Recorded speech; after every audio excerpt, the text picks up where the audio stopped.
What's going on, YouTube? With the start of football season and my Detroit Lions opening the season against the Los Angeles Rams on Sunday Night Football, I thought it would be appropriate to run Pyroar through the Kalos region. It's also unfortunate that I couldn't finish this video beforehand, and I'm actually recording this part of the voiceover on September 7th, a day before they play. I'll probably put some kind of graphics on the screen right now for how the game ended, but you can also let me know in the comments. I'll also be providing plenty of pictures of my own cat Calypso during this video, but before we get into any of those, let's talk about Pyroar as a Pokemon, and its base stats. And for a Pokemon that's supposed to be the king of the jungle, you think that it would have a higher base attack stat, but it's primarily a special attacker with base 109. Its 106 base speed is nice as well, but all of its other stats aside from HP are lacking, especially that base 68 attack, and the ability I chose for this thing. Now, Pyroar's normal abilities aren't very good in my opinion. There's Unnerve, which just prevents your foe from eating berries, Rivalry, which increases your attack if you're facing a foe of the same gender and decreases it if you're facing a foe of the opposite gender, but then we come to its hidden ability, which is the one I chose for this run, in Moxie, which boosts your attack after you knock out an opposing Pokemon. Finally, we can come to Pyroar's move pool, and on paper, it's pretty limited.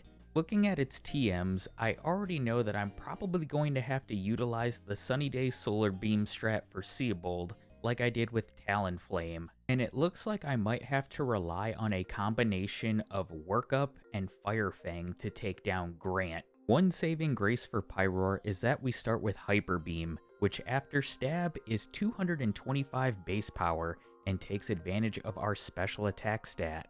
And knowing that Grant is waiting in the wings, I'm going to be picking up almost every optional battle in the early game that I can. But while in Santaloon Forest, I also get quite a bit of wild encounters, which are pretty annoying. By the time I make it to the Santaloon City gym, I'm level 10, not like I needed that to beat Viola and her trainers though. And this battle probably would have went a lot quicker had I just used 2 Hyper Beams from the get-go. I go for Hyper Beam on Surskit, which one-shots it, and I have to recharge against Vivian, which just hits me with a tackle, but 2 Embers take it out. But after beating Viola, we can't rest here. We're going to continue training on Route 4, because we have Grant waiting in the wings at Salage City.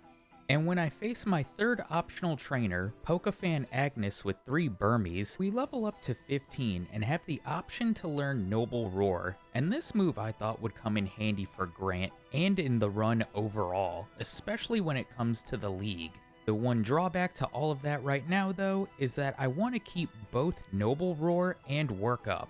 And as we know in solo runs, having too much constraint on your moves can really hurt you in the long run. Whether it's keeping a move for too long or deleting a key move before you should, we'll just have to see what happens with old Pyroar here. Although Pyroar is primarily a special attacker, we are going to get a useful physical move at the end of the route in TM27 Return. Return will see some use later on in this run, but let's pick it up in Lumiose City as we battle the Professor. The only reason I'm showing this battle is because I didn't bother to heal at the Pokemon Center to try to save some time. So I have no PP for Hyper Beam and only 5 uses of Ember. Because of this, I set up 4 workups because I want to be able to 1 or 2 shot the Charmander and Squirtle, which after 4 workups, Ember is able to do just that. I take Trico from the Professor, which I use PK Hex to turn into a shiny Squirtle, and I pick up a total of 7 optional battles because the battle against Tierno is mandatory. Also, I want to note that you can pick up the TM for Honeclaws on this route, which Pyroar can't learn. Personally, I think it's stupid that a Pokemon like Pyroar can't learn this move, but to each their own. But now it's time to head to Parfum Palace, where we can pick up a few more optional trainers and do the normal errands. While I have the errands play in the background, I have a question for you, the viewers. So I want to try doing a minimum battles run in this game. Do you think it's against the spirit of the challenge to keep the experience share on, since it is a new mechanic introduced in this game? Do you also think that farming for extra fossils could be against the spirit of the challenge because it's a way to avoid battles to catch Say an HM user for Fly. And who do you think would be the best Kalos starter and Kanto starter to take for our journey? Personally, I was thinking maybe Froakie and Bulbasaur, or Froakie and Charmander. Of course, there's also the way to farm fossils in Glittering Cave, but let me know in the comments because I'd be interested in hearing your takes on them. But I think we've had enough of Parfrum Palace for one run. Let's fast forward to Route 8 where I pick up 2 optional battles before making my way to Ambrette Town. In Ambrette Town, I pick up the TM for Rock Smash, talk to the scientist about some fossils and Mega Evolution, which I think Mega Aerodactyl would come in handy in a minimum battles run, and of course head to Glittering Cave where we do away with Team Flare, and at the end I take the Sail Fossil to change things up some. After picking up some battles on the beach, we finally made it to Solage City, and the first thing I'm going to do here is head to the hotel and get the TM for Rest. I then head north to Route 10 to get the last bit of free experience that I can, because trying to train in Grant's gym is just a bad idea for Pyroar, which I did try to do, and it did end badly. I also tried battling Grant at level 26, which also ended very badly. But instead of talking about the bad things of this run, why don't we focus on something good, like another photo of Calypso. And by the time this video is over, you'll probably be able to guess what her favorite spots are in my house. So it's no secret that Grant thus far has been the toughest gym leader in these Gen 6 solo runs, and for good reason. Amora will just spam Thunder Wave and then hit you with Takedown and only use Rock Tomb as a speed control move. This attempt was actually the best I had before the winning attempt, which is just the straight special strat of going for Hyper Beam. Unfortunately, I get a lot of para-hacks luck, and although I am able to get by Amora and make it to the Tyrant, instead of going for Hyper Beam on it, I go for Noble Roar. And you can tell this is one of the first attempts I tried because I'm level 26, which I mentioned at the end of all of my training, I'm level 28. And at level 28, Pyroar learns the move Endeavor, which I tried with that on my moveset. And yeah, that attempt went terribly. And while I was able to make it by Amora again, I either got fully paralyzed or flinched from Tyrant's attacks and never got a hit off on it. But in my actual winning attempt, I was level 30. No, I didn't go back into the wild and train more. I have 2 rare candies that I've picked up to this point. I set up a workup before my Cherry Berry gets burned off, and I actually get some good paralysis luck here, getting through and knocking out the Amora rather quickly. And now I have a +2 to my attack stat thanks to Moxie. Fire Fang, even with the +2, isn't doing much to Tyrant, and the flinches are starting to power up. So I go for a YOLO Hyper Beam after a Rock Tomb miss, and I get the knockout. Luck was definitely on my side at the end of that battle, but hey, a win is a win. Now we can make our way to Geosenge Town, battling the mandatory Team Flare Grunts, and we have a battle with Korrina as we try to exit the town. In the moment, I thought this was a battle I could potentially lose, since the rain would weaken the power of Fire Fang, and the Lucarios have Power-Up Punch. But thanks to the boost with Moxie, against her second Lucario, Fire Fang does well over half, and it's a 2-shot. Since Korrina is the next gym leader, hopefully this can be a preview of what's to come. In Reflection Cave, I pick up a lot of optional battles. Knowing that Korrina is the next gym leader up, I don't want to take any chances, especially because Pyroar is one of the few Pokemon that cannot learn Aerial Ace. I feel like everything can learn that move.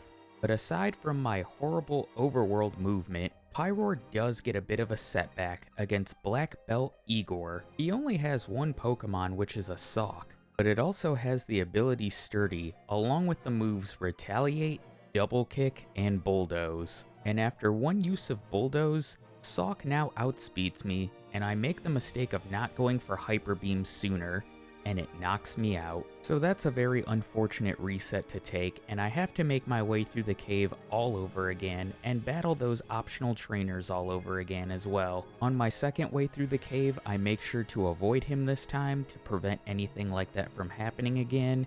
And for our troubles, let's just have another Calypso photo come up on the screen. But after Reflection Cave is Shallower City, where we're finally going to face Korrina. But before we can do that, we have to head to the Tower of Mastery and have a rival battle with Serena. She leads with Meowstic, and I was a little surprised at how little Firefang was doing. It's a 3-shot on it, and before knocking it out, I decide to set up some workups. 3 in total, and with this setup, I feel like I have my choice between Hyper Beam and Firefang. Although once I knock out Meowstic, Moxie will further boost my attack. Next up is Frogadier. Hyper Beam would have one-shot this thing, but I went for Firefang, trying to get the flinch. Its quick attack does barely anything to Pyroar, and we're able to 2-shot it. And last is Absol. I don't waste any time on this thing, I just go for Hyper Beam once it comes out, and it's a one-shot.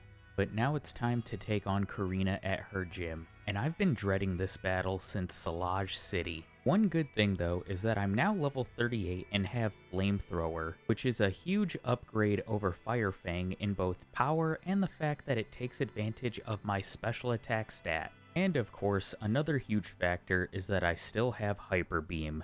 Well, Korrina is no challenge at all. Flamethrower one-shots the Mienfoo, and she sends out her ace Hawlucha next. While Flamethrower can't one-shot it, it just goes for Hone Claws, and then it gets stuck in a healing loop. Korrina eventually runs out of full restores, and we knock out Hawlucha, and all that's left is Machoke. While it does have a type advantage, the mid-stage fighting type can't withstand a Hyper Beam, and that's 3 badges down. I get Surf from Serena as we exit town, and on Route 12, I'm going to pick up more optional battles, because I'm thinking down the road for when we eventually have to battle Lysander. By that point in the run, we will have access to Hidden Power Electric, so hopefully it won't be too much of a problem. But there's another Pokemon later on who's going to be on a mandatory trainer's team, and I have a move in mind that might surprise some of you later on. As we approach Comarine City, there's no TM we can get from the girl at the cliff that Pyroar can learn, so let's just jump right into the next rival battle against Serena. Meowstic doesn't waste our time by going for Fake Out, and we're able to get off a Flamethrower first to one-shot it. Next up is Frogadier. I go for Hyper Beam and one-shot it.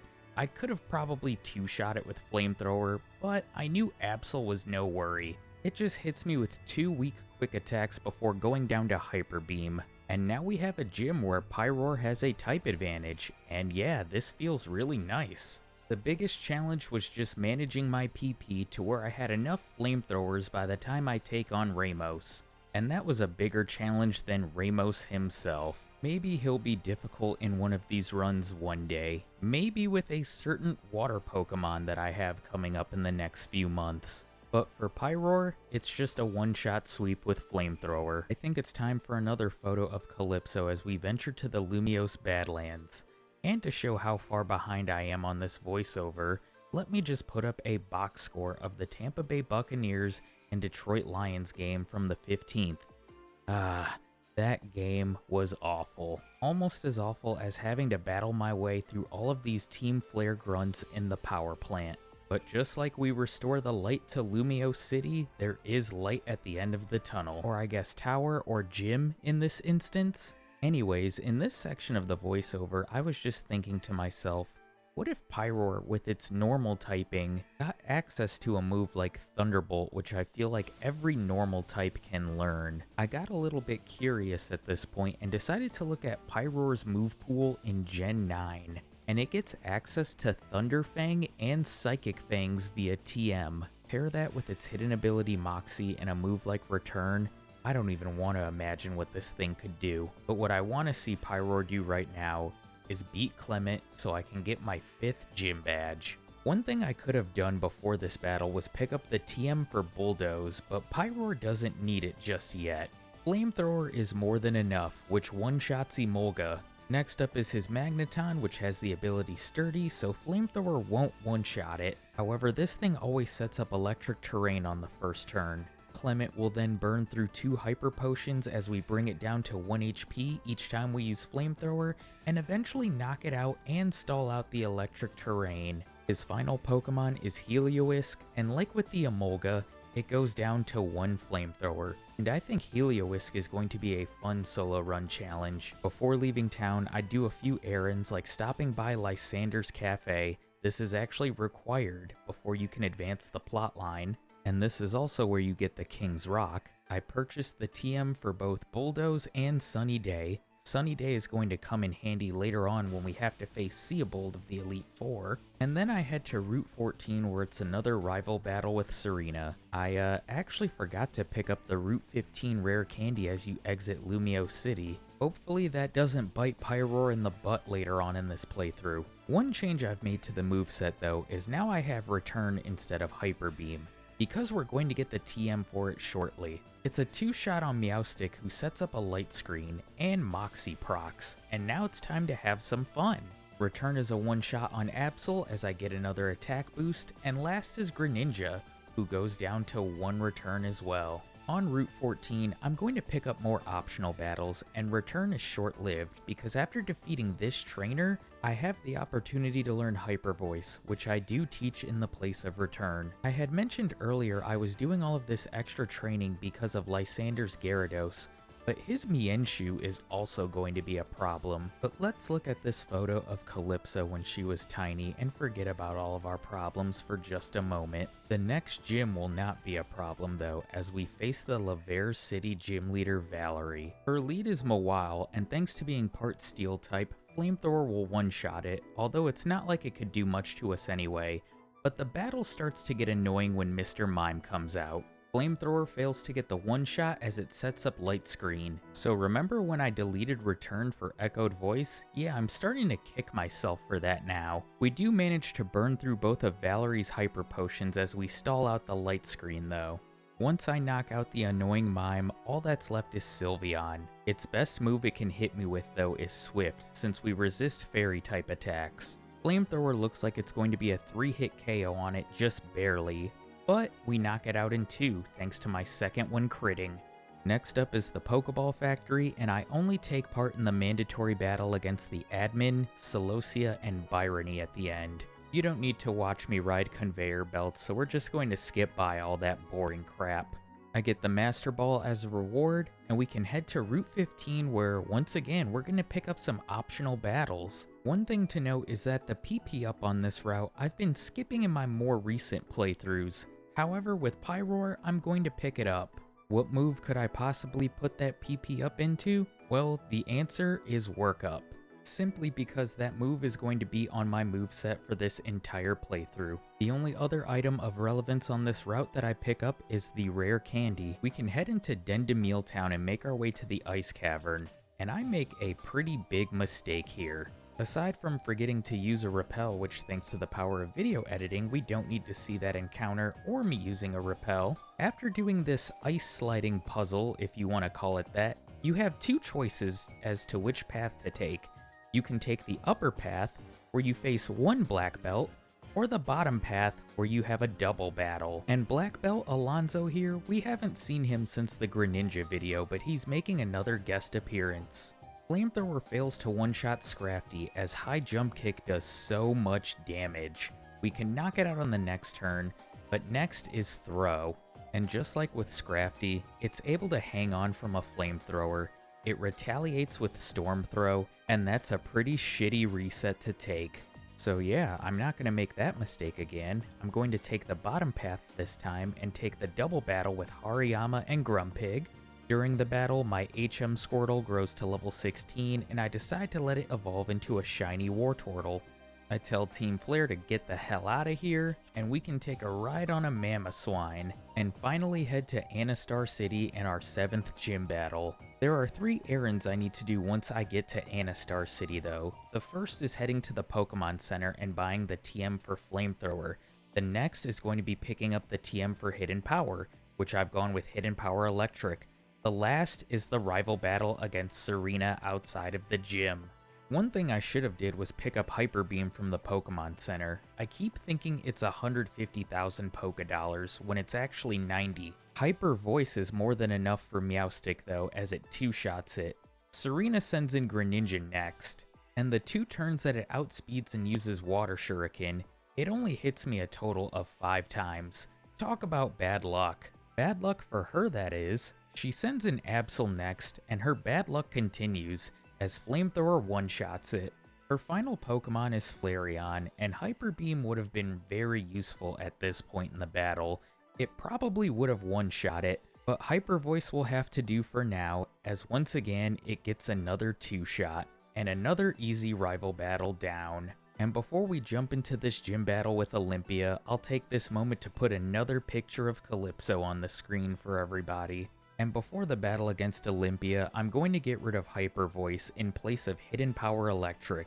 Against her lead Sigilif, I actually want to set up Workup first before I start going on the offensive. Sigilif sets up a light screen and then starts to pelt me with Psychics and throws a Reflect in there as I'm setting up. I throw in a Noble Roar just to try to lessen the damage from Psychic as we're trying to stall out the light screen. Once her screen wears off though, I've got 4 Workups set up, so Hidden Power is going to decimate her team. Hidden Power one-shots Sigilif, it one-shots Slowking, and I go for Flamethrower on Meowstic, which also gets a one-shot. But now it's time for that part in the run that I always dread. After getting our badge, we're teleported back to the entrance, and as we exit the gym, we get a weird transmission from Lysander. And all the optional battles have been leading up to this. The battles that are going to take place against him. But we're not going to waste any time, we're just going to jump right into this first battle against him. Now, I'm not going to narrate the battles playing in the background, but I do want to touch on something, and it was this point in the run where I realized my moveset was really bogged down. And by that, I mean I'm holding on to a move in Workup to boost my stats, and a move in Noble Roar to lower my opponents. This leaves me only 2 move slots to play with for offensive firepower. Pun intended. And after this first battle against Lysander, you'll see that in the second one, I've ditched Noble Roar. Between it and Workup, it definitely saw less use, and Workup is definitely more useful. The ability to boost my own physical and special attack stat as opposed to lowering my opponent's physical and special attack stat. It was a pretty easy decision to make, and really Noble Roar didn't have any use like I thought it would. I said I wasn't going to narrate these battles, but I do have to talk some about Lysander 3, the final battle. Now, for anybody that doesn't know, you're actually required to catch the box art legendary and use it as your lead Pokemon in this battle, which is why you see me switch Xerneas out.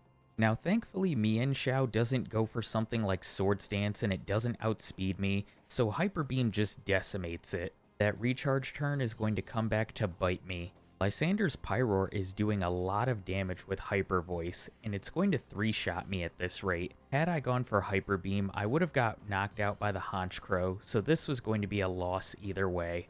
The one way to solve it though is to use the 4 rare candies I have in my bag to this point to bring Pyroar to level 65 over the next damage rounding threshold. While we get smacked with a high jump kick from Mienshao coming out, we are able to one-shot it with Flamethrower. Moxie will boost the power of Dig, which I've also got on my learn set for Lysander's Pyroar. Dig one-shots it, but I'm not going to be using physical attacks for the rest of the battle. And now I play a little risky on Honchkrow, setting up Workups. Had its Night Slash crit, I probably would have got knocked out, but I'm able to set up 2 and then knock it out with Flamethrower. And now it's time for the Pokemon we've been training for to this point in the run, Lysander's Gyarados, which Mega Evolves. I contemplated whether to go for Dig or Hyper Beam. Because Mega Gyarados is Water Dark type, my choice is Hyper Beam, which gets the one-shot. I think this is probably the most I've ever had to say about any Lysander battle or Lysander's labs in general. Anyway, this is probably a good time for another Calypso photo as Lysander's ultimate weapon is destroyed.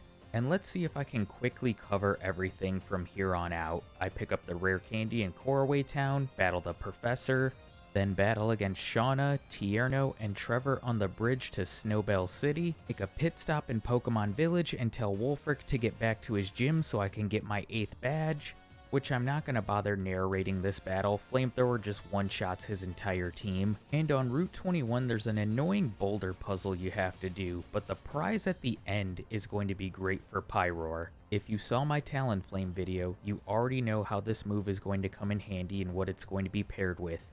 And it's TM22 Solar Beam. Before I head to Victory Road though and make use of this new combo against Ace Trainer Robbie who guards the way, there's one more TM I need to pick up. Remember earlier when I said there was a TM I needed to pick up because there was going to be one problematic Pokemon in the league? I'll let you keep wondering what it could be, but the TM we're picking up is Dark Pulse. Before we can enter Victory Road, we need to battle against Ace Trainer Robbie who guards the way, and the Sunny Day Solar Beam strat is already in full effect, as it makes quick work of his Carbink, Kingdra, and Raichu. In Victory Road, I keep the battles to a minimum, battling only the mandatory trainers. The lone exception is this spinner that seems to always catch me in every playthrough recently. They aren't difficult to battle against, they just have one Espeon, but it's like kind of annoying. Maybe I just need to be more patient. There is an optional rare candy I can pick up after pushing this boulder, which I do grab, and now we can jump into our final rival battle against Serena. I still have Sunny Day and Solar Beam on my moveset. I start by setting up the Sun turn 1, and go for Flamethrower on turn 2 to knock out Meowstic. She sends out Altaria next, and I don't have anything that can deal super effective damage to this, nor do I have anything that can deal super effective damage to the Flareon that's going to come later on. Altaria gets knocked out over the course of 3 turns by Flamethrower, but now Sunny Day has worn off, and Greninja is coming out. I set up the Sun again as it hits me with Dark Pulse. Sunny Day will knock it out, but since it outspeeds me, it is going to get off more damage, and I don't have a lot of HP left for the final 2 Pokemon. She sends out Absol next. Flamethrower will one-shot it, but now I have to deal with Flareon. I go for Solar Beam because I wasn't sure if it had the ability Flash Fire, which, surprise surprise, it does. And I just don't have enough HP to withstand any of its attacks, and it knocks me out with a disrespectful quick attack. It's pretty frustrating losing any of the rival battles in this game, but I fix it in the next battle. I've deleted Sunny Day and Solar Beam for Dig and Hyper Beam. Dig will give me super effective damage on the Flareon, and Hyper Beam is a good neutral option for both Greninja and Altaria. Of course, against Altaria, I just opt for Flamethrower because I've set up so many workups, and the rest of the battle I can just use Dig and Flamethrower to take out her remaining Pokemon. I can battle against the Victory Road Gauntlet, which I've dubbed the 3 trainers at the end of Victory Road, and now it's finally time to take on the League. You might be wondering which League member I'm going to battle first. Well, for me, I decided to battle Seabold first. With how well the Sunny Day Solar Beam strat did for Talonflame, I figured let's just get him out of the way. Sunny Day will weaken the power of Clawitzer's Water Pulse, and I can knock it out on the following turn, and I wish he would have sent out Starmie or Barbaracle next. Gyarados is only annoying because Hidden Power Electric doesn't one-shot it, barely missing the range. Although we do burn all of his full restores, the Sun also gets stalled out. I'll have to tank an attack while I set up the Sun again from Starmie or Barbaracle, which he chooses the second of the 2 to send out next. Pyroar thankfully tanks a Stone Edge very well, and Solar Beam can knock it out on the next turn. All that's left is Starmie, which thankfully we outspeed, and it can't withstand a Solar Beam. 1 League member down. I decided to take on Malva next, and my moveset going into this battle is Hyper Beam, Bulldoze, Hidden Power, and Work Up. It takes me a while to get set up because Malva's Pyroar just keeps going for Noble Roar, and I want to get +3 in my attack and special attack before going on the offensive. Then I can go for Bulldoze and knock it out, and with the attack boost from Moxie, we can one-shot the Torkoal with Bulldoze as well. Hidden Power Electric is for Talonflame, but I also have Hyper Beam just in case I needed something with more pop. And Bulldoze is more than enough for her final Pokemon, Chandelure. Next up is Drasna, and my moveset is Return, Bulldoze, Hidden Power, and Work Up. I can only get 2 workups set up on Dragalge, as Surf hits me pretty hard and probably could have knocked me out with a crit. But Moxie and Return are all I'm going to need for the rest of the battle, as the combination of Stab Return plus attack boost whenever I knock out a Pokemon sweeps the rest of her team. Last is Wickstrom, who leads with his annoying Klefki, and I was actually talking with Peep, who is the credits manager and a moderator in Scott's Thoughts Discord, and he made this funny meme as I was streaming this. Unfortunately, Klefki hit me with its most annoying move, Torment, so I can't use the same attack 2 turns in a row. I knock out Probopass by alternating between Bulldoze and Flamethrower. Aegislash is next, and I opted for Sunny Day over Protect. I go for Sunny Day predicting King Shield, which I do get. Flamethrower boosted by the sun will knock it out on my next turn, and all that's left is Scizor. Although I do have to go for Bulldoze first, it doesn't have anything that can do much damage to me, and we finish it off over 2 turns. It's been a while, so before we take on Champion Diantha, let's get some more Calypso photos on the screen. When I picked up the TM for Dark Pulse, I told you that I would need it for a League member's Pokemon. Have you figured out which Mon it is yet? Well, there's only 6 choices, so if you were correct on who you thought I would use it against, let me know in the comments, but let's jump into this battle. I can set up 2 workups against Hawlucha, as it hits me with Flying Press and then goes for Swords Dance. If it were to hit me with Flying Press after that Swords Dance, it would knock me out, so I go for Flamethrower to one-shot it. Out comes Tyrantrum, and this is the Pokemon I was saving Dark Pulse for, because this is actually my second run through the league. The first time I lost to Diantha. Originally, I was setting up 2 workups and then going for Bulldoze, but it always withstood it, and then knocked me out with Head Smash. I nearly get knocked out by Goodra's Focus Blast and should have just gone for Return right away. Flamethrower thankfully knocks out Aurorus in 1 hit, so it can't set up any screens. Next up is Pokemon we're running next month, and Flamethrower one-shots it as well. All that's left is Mega Gardevoir, and with all the boosts we've gotten from Moxie, Return will one-shot this thing. Pyroar beats out Delphox for the best in-game time for a non-legendary and non-mega evolved Pokemon, with a 6-hour and 28-minute in-game time finish. And I finished this voiceover before the Lions' 3rd game of the year. I'm going to bring up a reshuffled tier list of all of the runs I've done in Gen 6 to date. And this tier list will be separate once I start doing runs in Omega Ruby and Alpha Sapphire. For now, I'm going to give Pyroar the lone spot in the A tier and bump Delphox down to the B tier. It'll be interesting to see if any Pokemon can dethrone Xerneas out of that top spot. Perhaps a Mega Evolution. Anyways, I think the credits are the perfect place to place even more Calypso photos, since I really should have put more throughout the playthrough. We'll probably see some repeat photos as well, but that's no big deal. I'm going to try to speed this up and keep this brief, but as always, thank you for the continued support on the channel. I'm going to try to start streaming more on here and on Twitch, and I'll see you in my next video when we run either Gourgeist or Trevenant. I haven't decided yet which I want to run first. Why don't you comment down below which you would prefer to see first?